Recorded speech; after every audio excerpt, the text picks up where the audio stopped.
Welcome student, Subhash English school के online classes में आप सभी का स्वागत है। आज हम पढ़ेंगे क्लास 8 पार्ट 11 आदर्श और वरदान।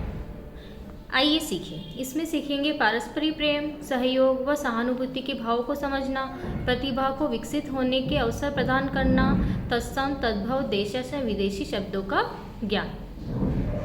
संध्या का समय था। संध्या का समय यानी शाम का समय। दिन भर के थके हारे दीनानाथ शर्मा अपने फैक्ट्री से घर लौटे। कमरे में प्रवेश किया था कि मेज पर पड़े निमंत्रण पत्र पर उनकी निगाह पड़ी। दीनानाथ शर्मा जब काम करके अपने घर गए तो वहाँ पर कमरे में उनको एक पत्र मिला, निमंत्रण पत्र। बरबस वे उस तरफ खींचे चले गए, मतलब कुछ दिखता था हम उसकी तरफ खींचे चले जाते तो उसको देखने के लिए उसके निमंत्रण पत्र को उन्होंने अपने हाथ में उठा लिया। लिफाफा खोलकर देखा तो आश्चर्य मिश्रित प्रसन्नता के उनके चेहरे पर छा गई। मतलब लिफाफा को खोलते ही उनके चेहरे पर प्रसन्नता आ गई, जैसे उनके घने मित्र का वो पत्र हो। छगन का निमंत्रण पत्र है, मतलब छगन जो था उनका बचपन का मित्र था। वो बहुत दिन हो गए थे वो उससे नहीं मिले थे। उसका निमंत्रण पत्र देखकर वो प्रसन्न हो गए। उसने नर्सिंग होम खोला है। छगन ने क्या किया था? नर्सिंग होम खोला। उसने उद्घाटन पर बुलाया है। लिफाफे पर प्रेषक के स्थान पर लिखा था डॉक्टर छगन चौधरी। प्रेषक क्या होता है? भेजने वाला। भेजने वाला जो होता है वो होता है प्रेषक। तो प्रेषक के स्थान पर किसका नाम लिखा था? डॉक्टर छगन चौधरी। छगन, वही छगन, मतलब जो पुरानी यादें उनको ताज़ा हो जाती कि वही छगन जो मेरे मित्र था बचपन का। उन्हें तो विश्वास ही नहीं हो रहा था कि छगन डॉक्टर बन गया है। मतलब दीनानाथ जी को विश्वास ही नहीं हो रहा था कि मेरे बचपन का जो मित्र है वो डॉक्टर बन गया है और अपना नर्सिंग होम भी खोल रहा है। वे बार बार निमंत्रण पत्र पढ़ने लगे और बार बार उत्सुकता से उस निमंत्रण पत्र को पढ़ने लगे। विचारों में खोए दीनानाथ कुर्सी पर बैठ गए। अक्सर होता है कि हम किसी परिचित या बहुत दिन बीत गए और किसी का कुछ आता है संदेशा तो उसमें हम खो जाते हैं, मतलब हमें पुरानी यादें ताज़ा हो जाती है। उसी आधार पर दीनानाथ शर्मा भी कुर्सी पर बैठ गए थे। मन में अतीत के बंद दरवाजे को खोलने लगे और उनके जो बीती यादें थी उनको याद आने लगी। कैसे भूल सकते थे उस लड़के को जिसने अपनी जान की बाजी लगाकर उनके प्राण बचाए थे। मतलब बचपन में एक घटना हुई थी जिसमें उनकी जान छगन ने बचाई थी, तो उसको वो बार बार याद किए जा रहे थे।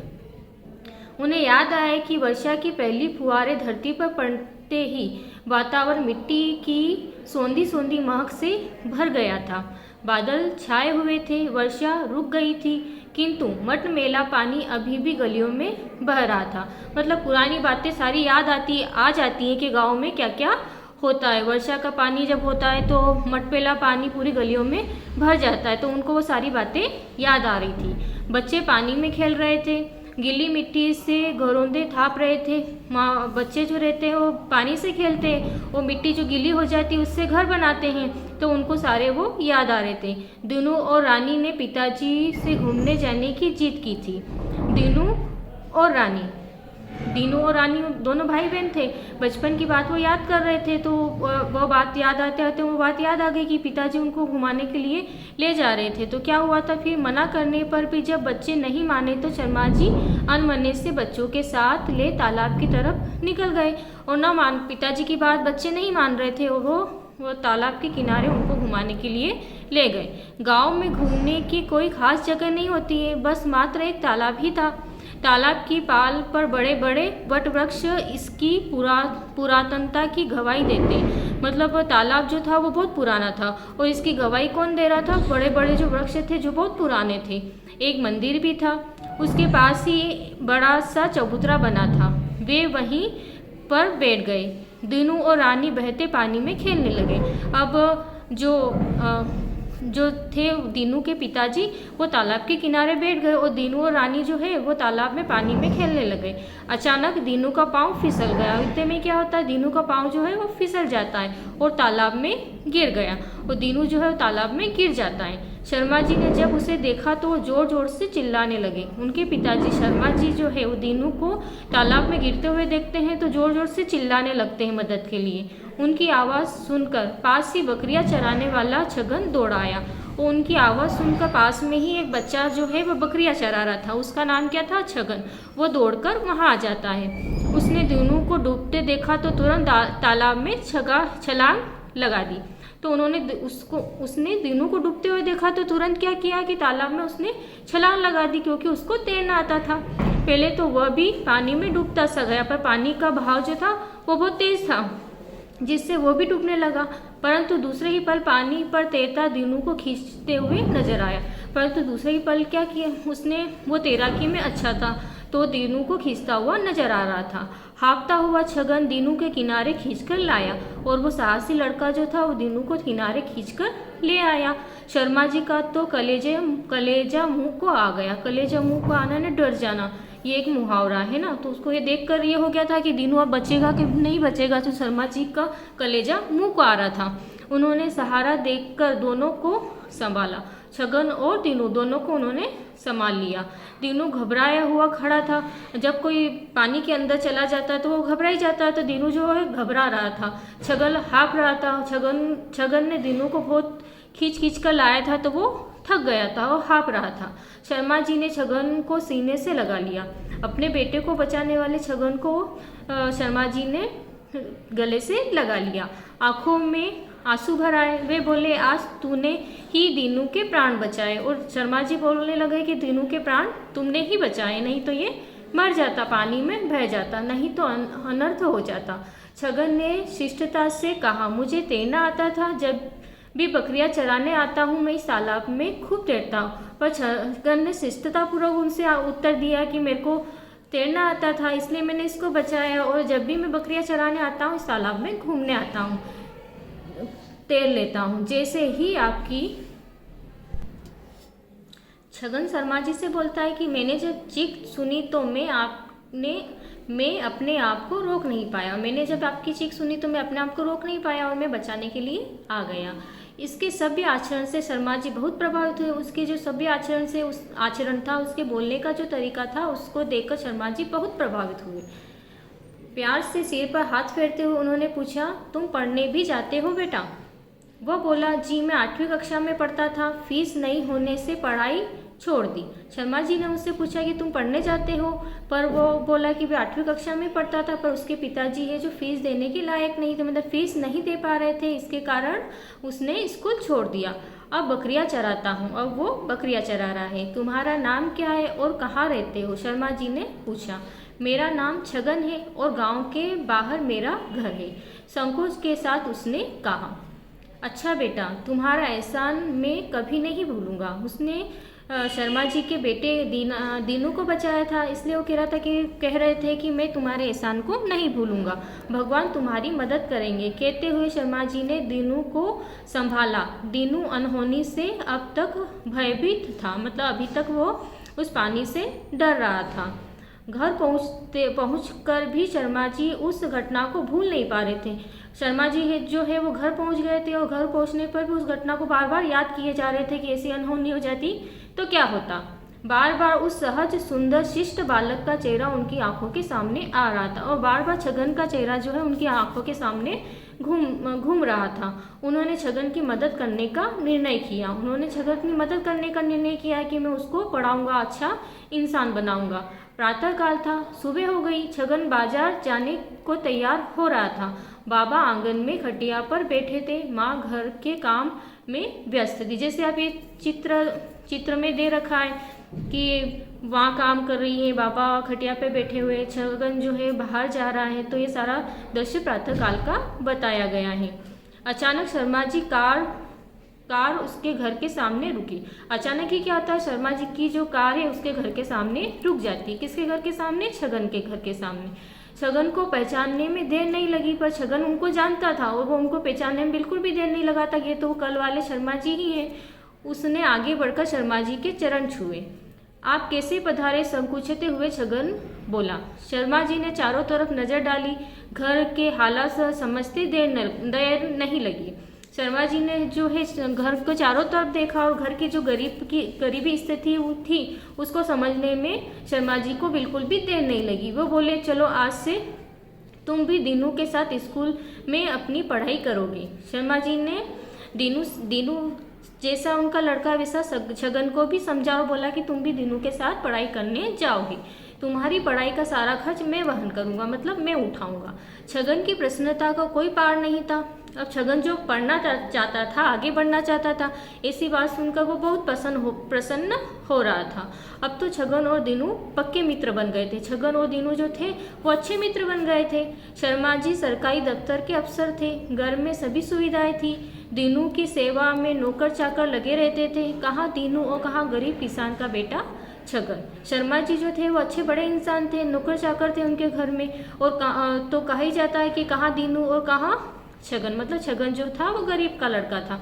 पर मित्रता ऊंच नीच नहीं देखती, परंतु जिसमें मित्रता होती है वो ऊंच नीच नहीं देखती, मतलब छोटा है, बड़ा है, गरीब है या अमीर है, वो नहीं देखती हैं। हृदय की गहराई से एवं सच्चे मन से की गई मित्रता भी निस्वार्थ और निर्मल होती है। सच्ची मित्रता जो रहती है वो निस्वार्थ रहती है, मतलब स्वार्थ नहीं रहता, और वो निर्मल होती है। एक दूसरे के सुख दुख के सहभागी बनकर ही मित्रता के आदर्श की स्थापना की जा सकती। मतलब सच्चे मित्र वही होते हैं जो सुख दुख में एक दूसरे का साथ देते हैं, सहयोग देते हैं और आदर्श मित्रता की स्थापना करते हैं। छगन और दीनू की मित्रता भी कृष्ण सुदामा की मित्रता की तरह थी। मतलब छगन और दीनू की मित्रता जो थी वह कृष्ण सुदामा की जैसी थी। कृष्ण भगवान बहुत मतलब अच्छे थे, महल में रहते थे, सुदामा जो था वो गरीब था, है ना। तो ऐसी मित्रता छगन और दीनू की थी। पर कृष्ण और सुदामा की मित्रता में निस्वार्थता थी, निर्मलता थी, वैसे ही छगन और दीनू की मित्रता में था। सुख का समय शीघ्र व्यतीत हो जाता है। सुख का जो समय रहता है वो जल्दी ही बीत जाता है। 3 वर्ष ना जाने कैसे ही बीत गए। कितने वर्ष चले गए? 3 वर्ष बीत गए। दोनों मित्र साथ साथ पढ़ते, खेलते और खाते। दीनू के लिए छगन एक आदर्श बन गया था। दीनू के लिए छगन क्या था? एक आदर्श बन गया था, क्योंकि वो पढ़ाई में भी अच्छा था, उसने उसकी जान भी बचाई थी। छगन के लिए दीनू एक वरदान बन गया था। छगन के लिए दीनू क्या बन गया था? वरदान बन गया था। मतलब वरदान के रूप में ही दीनू आया था, जिसके कारण शर्मा जी उसको पढ़ाने लग गए थे। मतलब अच्छा उसको मिल गया था, सारा पढ़ाई के लिए खर्च जो है वो शर्मा जी उठाने लग गए थे। अचानक एक दिन यह समाचार सुनकर छगन उदास हो गया कि शर्मा जी का स्थानांतरण अन्य शहर में हो गया। स्थानांतरण यानी ट्रांसफर हो जाना। तो शर्मा जी दूसरे शहर में जाने लगे। दीनू भी उदास था। क्यों उदास था? कि छगन अब उससे दूर हो जाएगा। आखिरी मित्र के बिछुड़ने की घड़ी आ ही गई। कितना रोए थे दोनों। अतीत के बारे में सोचते सोचते दीनानाथ की आंखों के कोर कब गिले हुए उन्हें पता ही नहीं चला। ये अतीत की सारी बातें जो उनको याद आ रही थी, इसको सोचते सोचते वो रोने लगे। जब लुढ़क कर आंसू गालों पर आए तो दीनानाथ चौंक गए, और जब वो जो आंसू थे उनके गालों पर आ गए तो वो चौंक गए कि मैं रोने लग गया। जब से जेब से रुमाल निकाला, चश्मा उतार कर पोंछ लिया। इतने में रामू चाय ले आया। दीनानाथ अपने चेहरे पर उभरते अतीत के चित्र को रोकने का प्रयास करने लगे। मतलब अतीत की जो पुरानी यादें थी उसको रोकने का वो प्रयास करने लगे। चाय का प्याला उठाकर चुस्कियां लेने लगे, लेकिन मस्तिष्क में फिर मधुर स्मृति खोद गई। मतलब वो उस व्याख्या को या वो उस घटना को भूल नहीं पा रहे थे। कितने खुश थे पिताजी जब अखबार में छगन का परीक्षा परिणाम आया था। मतलब जब शर्मा जी जीवित थे और जब छगन का परीक्षा का परिणाम आया था तब वो बहुत खुश हो रहे थे। वह बोर्ड परीक्षा की योग्यता सूची में शीर्ष स्थान पर आया था, मतलब पहले स्थान पर आया था। उनके मुंह से यही वाक्य निकला था, अब छगन के सपने अवश्य पूरे होंगे। उसे छात्रवृत्ति मिलेगी, वह अपनी पढ़ाई पूरी कर सकेगा। शायद पिताजी का आशीर्वाद ही है कि छगन डॉक्टर बन गया। दीनू सोच रहा था कि शर्मा जी का ही आशीर्वाद है, उसके पिताजी का ही आशीर्वाद है कि छगन जो है वो डॉक्टर बन गया है।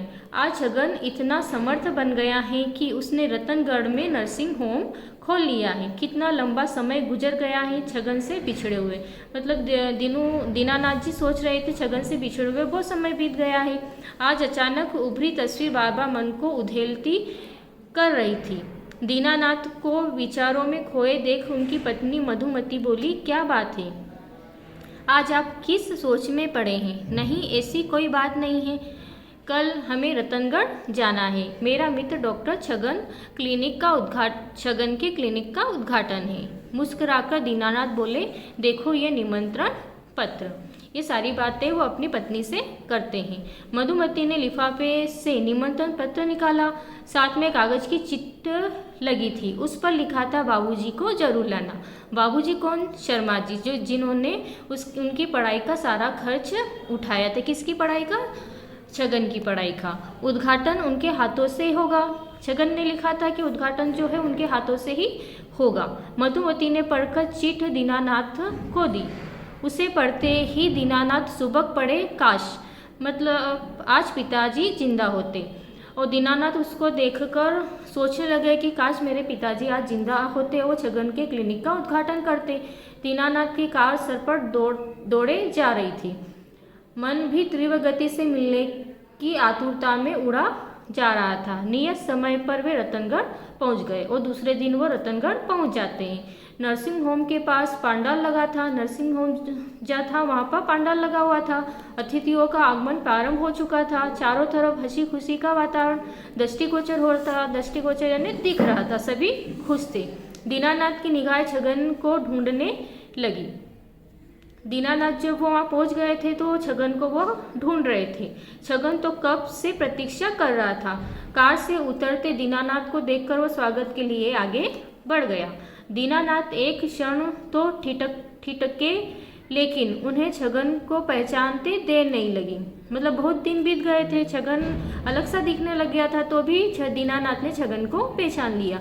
छगन 20 साल में इतना बदलता हुआ दिखाई देगा, उन्हें विश्वास ही नहीं हुआ। सुंदर हष्ट पुष्ट शरीर, सूट पहने, चमकीली फ्रेम का चश्मा लगाए छगन उनके सामने था। छगन कुछ बोले उससे पहले दीनानाथ ने उसे गले लगा लिया। दोनों मित्र इस भांति मिले जैसे राम और भरत का मिलन हो रहा हो। क्षण भर तो ऐसा लगा जैसे समय ठहर गया हो। मधुमती स्तब्ध सी खड़ी थी। इस गदगद स्वर में छगन ने पूछा, बाबूजी नहीं आए? और गदगद तो मतलब प्रसन्नता भरे स्वर में वो पूछता है कि बाबूजी नहीं आए। दीनानाथ ने होठ फड़फड़ा कर रह गए। दीनानाथ के होठ जो है फड़फड़ा के रह गए, क्योंकि दीनानाथ के बाबूजी जो थे वह अब इस दुनिया में नहीं थे। आंखों में आंसू भर आए। भरे गले से बोले, बाबूजी हमें छोड़कर चले गए हैं छगन। छगन अपनी रुलाई नहीं रोक सका। इतने में ही छगन की पत्नी नीला ने आकर आगंतुकों का स्वागत करते हुए कहा, आगंतुक ने आने वाले, उनका स्वागत करते हुए कहा, भाई साहब अब चलो भी, सब आपका इंतजार कर रहे हैं। छगन के अनुरोध पर दीनानाथ ने उद्घाटन किया। हंसी खुशी से समारोह संपन्न हुआ। मेहमानों के जाने के बाद दीनानाथ ने भी विदाई लेनी चाहिए, पर छगन कब मानने वाला था। मतलब छगन को दीनानाथ से मिले बहुत दिन हो गए थे, इसलिए वो उनको नहीं जाने देना चाहता था। आज वर्षों के बाद वे क्षण लौटे थे जिनका स्मरण कर दोनों मित्र एक दूसरे को ऋणी मान रहे थे। मतलब दोनों एक दूसरे को ऋणी मान रहे थे, दोनों ने एक दूसरे पर उपकार किया था। दोनों ने जी भरकर बातें की, अपने सुख दुख उन्हें सुनाए। 20 वर्ष के लंबे अंतराल के बाद मिलन की सुखद घड़ी लौटी थी। दीनानाथ को लौटना था। छगन ने भारी मन से उन्हें विदा कर दिया। कोलतार की चिकनी सड़क पर कार जिस द्रुत गति से आगे बढ़ रही थी, उससे भी दुगनी गति से मन बीते समय की उबड़ खाबड़ पगडंडियों पर पीछे की ओर चला जा रहा था। दोनों पिछली बातों को याद कर रहे थे। गुजरे काफिले के गुब्बार की धुंध में खोए से छगन की आंखें सजल हो गई। स्मृति में उभर अक्स मानो कह रहा था, मेरे चिराग को तुमने बुझने से बचाया है, तुम्हारा घर सदैव रोशन रहेगा। अभी जो हमने लेसन पढ़ा वो बहुत अच्छा था। दो मित्रों की कहानी थी जो जिन्होंने एक दूसरे का सहयोग किया था। अब ये जो कठिन शब्द हैं इनको हम पढ़ेंगे। आपको इसको अपनी कॉपी में नोट करना है। नए शब्द, महक यानी खुशबू, मटमेला यानी मिट्टी के रंग वाला, पुरातनता यानी पुरानापन या प्राचीनता, कलहेजा मुंह को आना यानी बेचैन हो जाना या घबरा जाना, शिष्टता सभ्य व्यवहार, शिष्ट यानी सभ्य, पारावार यानी समुद्र या असीम, निस्वार्थ यानी बिना स्वार्थ के, स्मृतियाँ यानी यादें, उद्वेलित यानी विकल या बेचैन, आतुरता यानी अधीरता या जल्दबाजी, स्तब्ध यानी निश्चेष्ट या शांत, गुब्बार, धूल, धुंध यानी धुआं या कोहरा, अक्स यानी परछाई या चित्र। अभी जो हमने लेसन पढ़ा ये इसकी वर्कशीट है, इसको आपको अपनी कॉपी में नोट करना है, अच्छे अक्षरों में लिखना है और गलतियां नहीं करना है। पाठ 11 आदर्श और वरदान। प्रश्न 1 वस्तुनिष्ठ प्रश्न, सही जोड़ियां बनाइए। प्रातःकाल, संध्या, मिलना, बिछुड़ना, पुरातन, नूतन, सुविधा, असुविधा, मित्र, शत्रु। क्वेश्चन नंबर ख, सही शब्द चुनकर रिक्त स्थानों की पूर्ति कीजिए। ये कुछ शब्द नीचे दिए गए, इनको चुनकर रिक्त स्थानों की पूर्ति करना है। अ, सुख का समय व्यतीत हो जाता है, शीघ्रता से या देर से, क्या आएगा यहाँ पर, शीघ्रता से। ब, छगन और दीनू की मित्रता भी किसी मित्रता थी किसके तरह थी, रामकृष्ण या कृष्ण सुदामा की तरह। कैसी थी, कृष्ण सुदामा की तरह, तो क्या आएगा यहाँ पे, कृष्ण सुदामा। स, लिफाफे पर प्रेक्षक के स्थान पर लिखा था, किसका नाम लिखा था यहाँ पर, डॉक्टर छगन चौधरी या दीनानाथ शर्मा, क्या आएगा यहाँ पर, छगन चौधरी। द, मेरे चिराग को तुमने से बचाया, किससे बचाया, जलने या बूझने से। प्रश्न क्रमांक 2 अति लघु उत्तरी प्रश्न। अ, दीनू को डूबने से किसने बचाया था, उत्तर, दीनू को डूबने से छगन ने बचाया। ब, नर्सिंग होम किसने खोला था, उत्तर, नर्सिंग होम छगन ने खोला था। स, योग्यता सूची में शीर्ष स्थान पर किसका नाम था, उत्तर, योग्यता सूची में शीर्ष स्थान पर छगन का नाम था। द, छगन की पढ़ाई पूरी करने की जिम्मेदारी किसने ली थी, उत्तर, छगन की पढ़ाई पूरी करने की जिम्मेदारी दीनानाथ शर्मा ने ली थी। ई, नर्सिंग होम किस स्थान पर खोला गया था, उत्तर, नर्सिंग होम रतनगढ़ में खोला गया था। प्रश्न क्रमांक 3 लघु उत्तरी प्रश्न। अ, सच्चे मन से की गई मित्रता की विशेषता क्या होती है,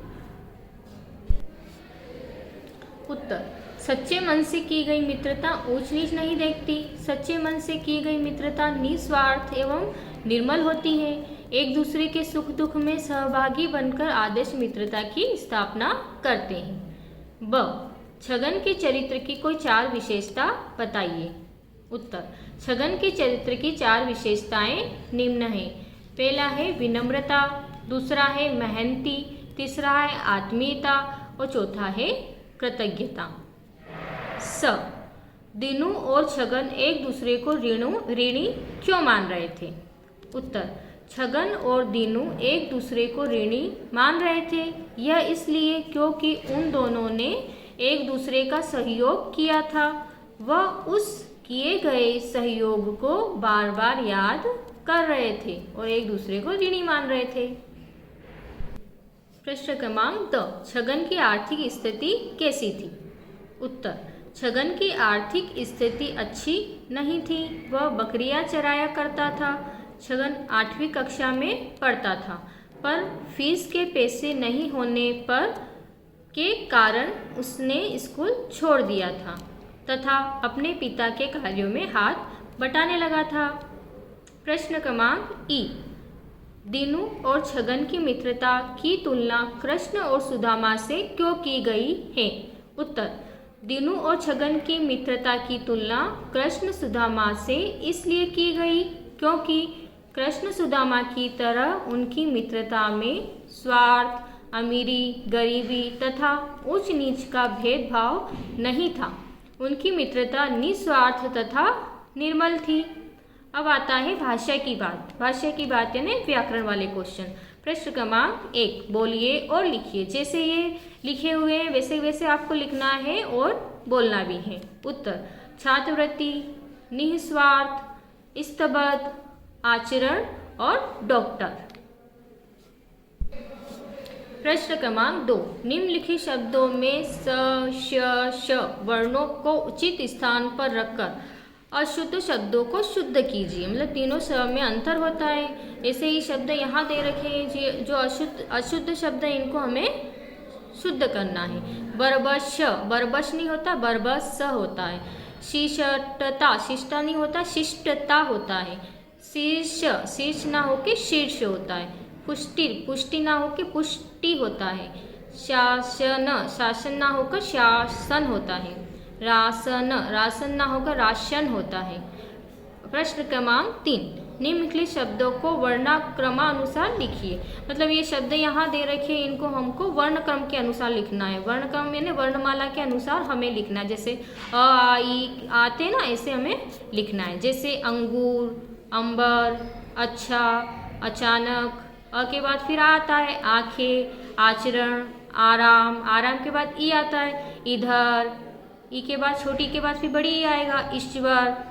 उद्वेलित, उन्हें, ऊपर, एक, ऐतिहासिक और औकात। अगला क्वेश्चन है, निम्नलिखित शब्दों में से तत्सम, तद्भव, देशज और विदेशी शब्द हमें अलग कर करके लिखना है। मतलब यहाँ ये शब्द दे रखे हैं, इनमें तत्सम शब्द भी हैं, तद्भव शब्द भी है, देशज शब्द भी है और विदेशी शब्द भी हैं।